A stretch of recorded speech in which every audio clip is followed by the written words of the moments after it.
Shepard. He's a hero, but he's just one man. If we lose Shepard, humanity might well follow. The great success for us was that we have millions of people out there who loved the first game and really want to know what happens next.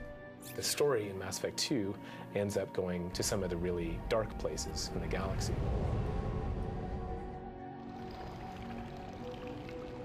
One of the key themes for Mass Effect 2 is this whole concept of darkness. It's almost like the Empire Strikes Back of the Mass Effect trilogy. It's a dark second chapter.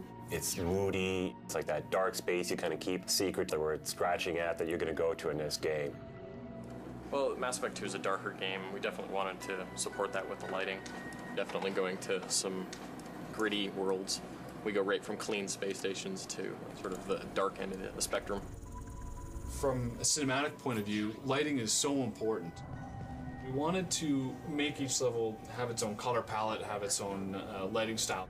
What this allows us to do is to guide the player through color and lighting, through the story, through the ups and downs, but each level is designed with its own specific color mixture, color temperature, color palette in mind. It falls to me to remove your stain from our world. Stop talking and get to it. Attack!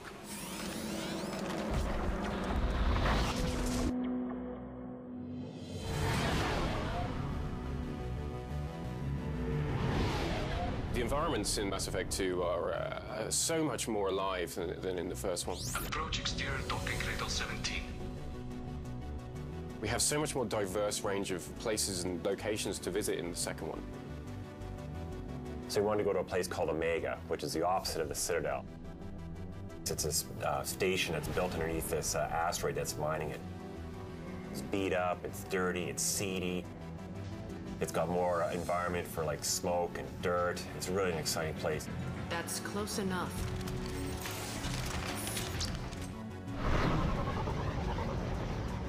This is the Krogan homeworld. One of the things that we really wanted to play up with this world is just how blasted it is.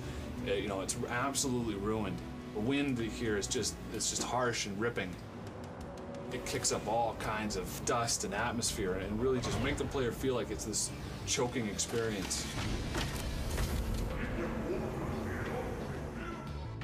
You can go to a bright, shiny location and it looks natural in the world. You can go to a really dark and dreary location, it fits as well. And the team has used that to actually just drive the emotional engagement of the environments to a whole new level.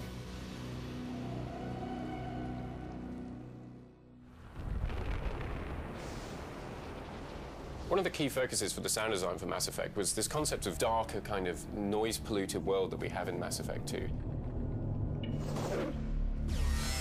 You're visiting these horrible, horrible sort of places that you really wouldn't want to hang around in.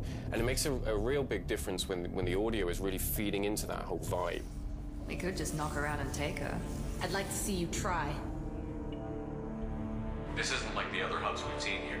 We wanted to take it to a darker, kind of more intense kind of feel with the music. Shepard Commander, we concluded that destruction of this station was the only resolution to the heretic question. There is now a second option. So we're using sounds that have got a kind of a more mysterious and ominous kind of tone, and so there is this more kind of nihilistic sound to the soundtrack. Their virus can be repurposed. If released into the station's network, the heretics will be rewritten to accept our truth. There's no moral difference between the two. If you change who the heretics are, you've killed them. Or release the virus. Acknowledged.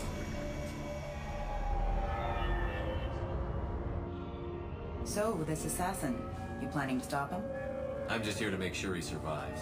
With the sound design for Mass Effect 2, we try very hard to create a unique and viable soundscape.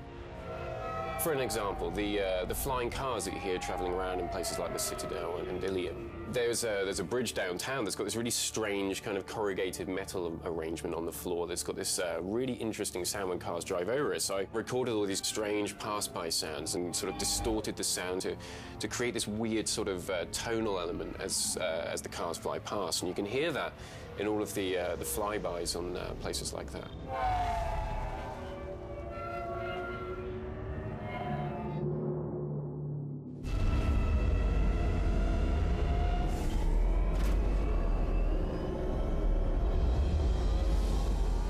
I think the fans are going to be incredibly impressed with how high quality Mass Effect 2 is. We've got a job to do. Let's get to it. Really intense cinematic sequences, emotionally engaging narrative. Our place in the universe is more fragile than we'd like to think. Beautiful characters you really feel are just credible and real characters you can interact with. I think what we've got is a game that's even better than we thought it was going to be when we started designing it. It feels like you're playing your own game, like we built it just for you, the fan. It's like uncharted territory. It's a world within a world. For those people who think you're the center of the universe, now you are. It's a roller coaster ride right to the end. It's fantastic. It's just incredible. There is no limit to it. I'm really proud of the Mass Effect 2 team. I mean, they just poured their hearts and souls into this. They're smart and they're creative and they're passionate, and they really worked hard to deliver an amazing experience for you, the fans. We need to hurry. Right. It's not only an incredibly ambitious story in terms of what we're trying to do, but for players, it is an incredibly ambitious achievement to have played through, 1, 2, and then 3 games where all of your decisions, all your actions are actually starting to cascade and they're affecting the entire world around you. I think people are just going to be blown away by it. And they'll start to really sense the direction that the game is going and the trilogy is going. And people are going to be pretty excited and chomping at the bit for the next installment.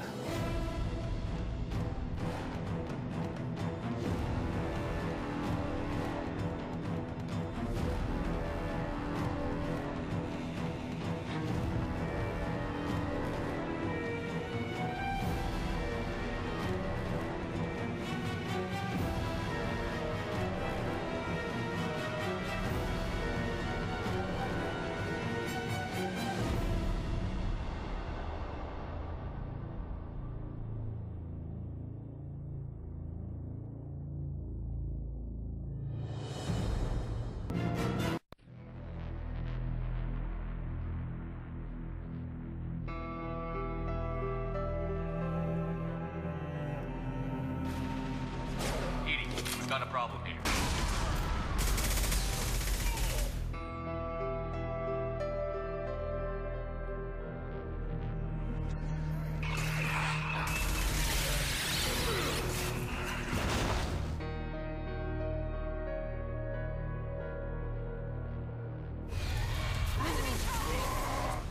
Taking heavy fire.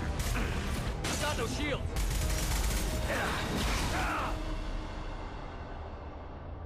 If this is a war, I'll need an army.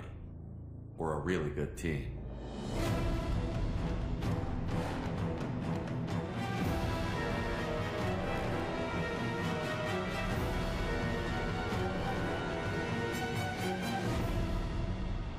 One man might be all that stands between humanity and the greatest threat of our brief existence. Shepard remains our best hope.